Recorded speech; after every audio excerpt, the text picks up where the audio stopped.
1974 সালে মাওলানা ভাসানী পল্টনে একটি সমাবেশ ডেকেছিলেন। সমাবেশের মূল বিষয় ছিল দ্রব্যমূল্যের ঊর্ধ্বগতি, মানুষের আয় কমে যাওয়া, শেখ মুজিব সরকারের স্বেচ্ছাচারী ভূমি ব্যবস্থাপনায় খাজনা বৃদ্ধি করা।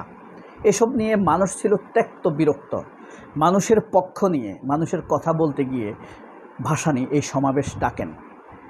তো বক্তৃতার শুরুতেই তিনি বলেন, শেখ মুজিব বাংলাদেশের কৃষি ভূমি নিয়ে, কৃষি জমি নিয়ে এইসব কী করেছে, এতই স্বেচ্ছাচারিতা করেছে, মনে হয় যেন বাংলাদেশের সকল কৃষি জমি শেখ মুজিবের মা বিয়েছে বা প্রসব করেছে, অথবা তার মায়ের পেট থেকে আসছে জমি, সে বাপের জমির মতো ইচ্ছা মতো খাজনা বসাচ্ছে।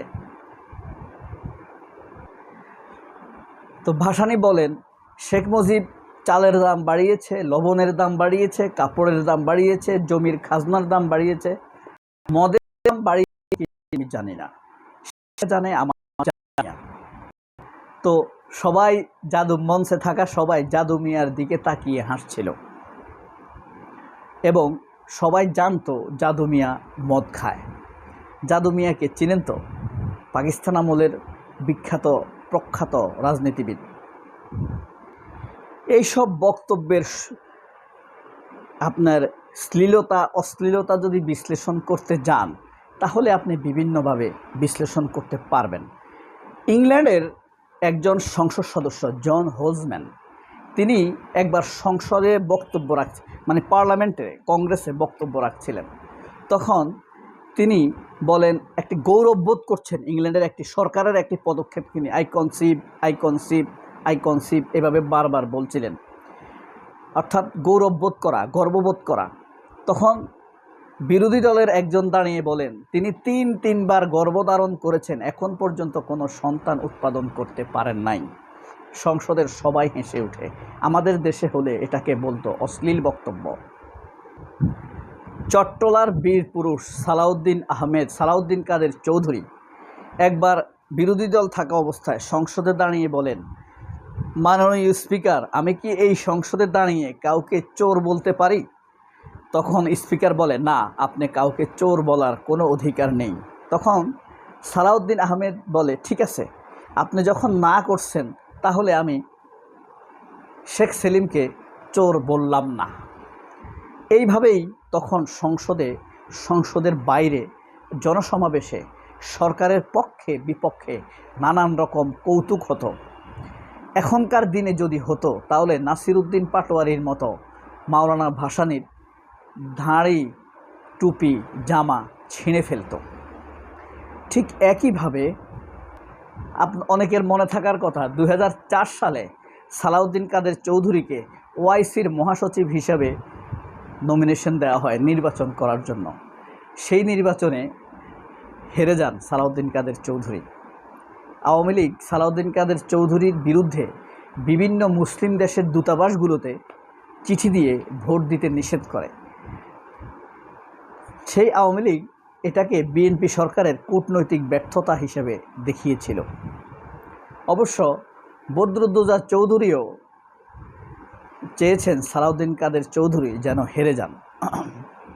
এখানে একটা রাজনৈতিক মারপ্যাচ রয়েছে। তো সেই হেরে যাওয়া নিয়ে সুরঞ্জিত সেনগুপ্ত বক্তব্য দিয়ে বলেছিলেন, সালাউদ্দিন কাদের চৌধুরী, বন্ধু তুমি হেরে গেলা, খোঁচা মারল।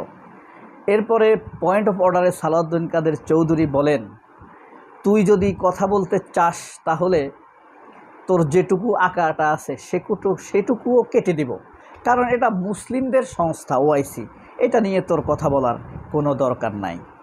তখন সারা সংসদের এমনকি আওয়ামী লীগের সংসদ সদস্যরাও হেসে উঠেছিল। আবার শেখ হাসিনা একটা রাজনৈতিক মঞ্চে সালাউদ্দিন কাদের চৌধুরীকে সোনা চোরা কারবারি বলে তাচ্ছিল্য করেছিল, আক্রমণ করেছিল।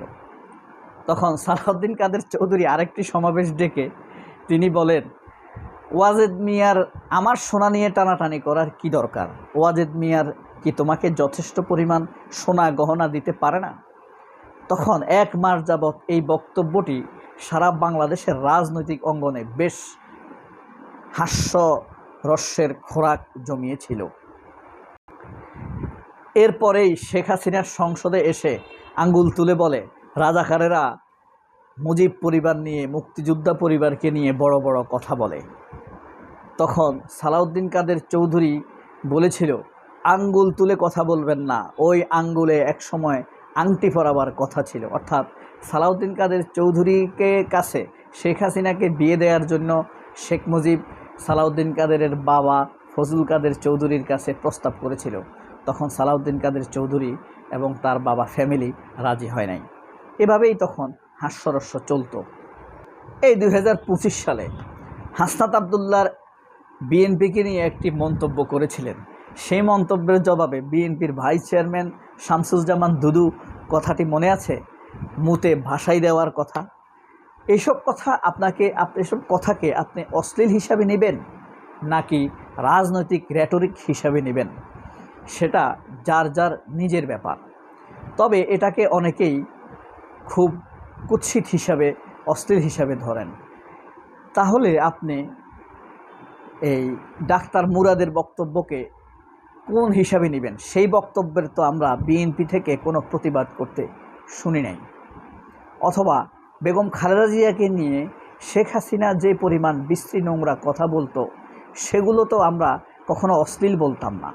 এমনকি শেখ হাসিনা ডক্টর ইউনূস এবং বেগম খালেদা জিয়াকে পদ্মা সেতু থেকে ফেলে দেওয়ার কথা বলেছেন। এমনকি এই শেখ হাসিনা তারেক রহমানকে নিয়ে চোর, বাটপার, খাম্বা, কুলাঙ্গার এইসব শব্দ ব্যবহার করে নানান কথা বলেছেন। শুধু শেখ হাসিনা নয়, ডাক্তার মুরাদ, তোফায়েল আহমেদ, শেখ সেলিম সহ সকল আওয়ামী লীগের তারকা রাজনীতিবিদরা বিশ্রী ভাষায় নানান কথা বলতো। তখন কিন্তু রাজনীতিতে বা টেলিভিশনে টকশোতে শ্লীলতা, অশ্লীলতা নিয়ে কথা উঠত না। এখন নাসিরউদ্দিন পাটোয়ারিকে নিয়ে এই ধরনের কথা উঠার কারণ কি? কারণ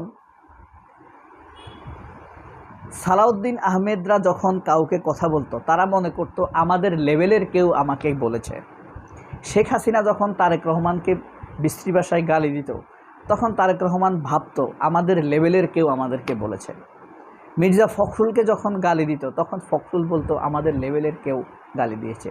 ফখরুলের কথা, আমাকে গালি দিলে শেখ হাসিনা গালি দিবে, নাসিরউদ্দিন পাটোয়ারি কেন গালি দিবে? এইরকম অহংকার, অহমিকা থেকেই তারা আসলে নাসিরউদ্দিন পাটোয়ারির বক্তব্যকে অশ্লীল হিসাবে সাব্যস্ত করতে চায়।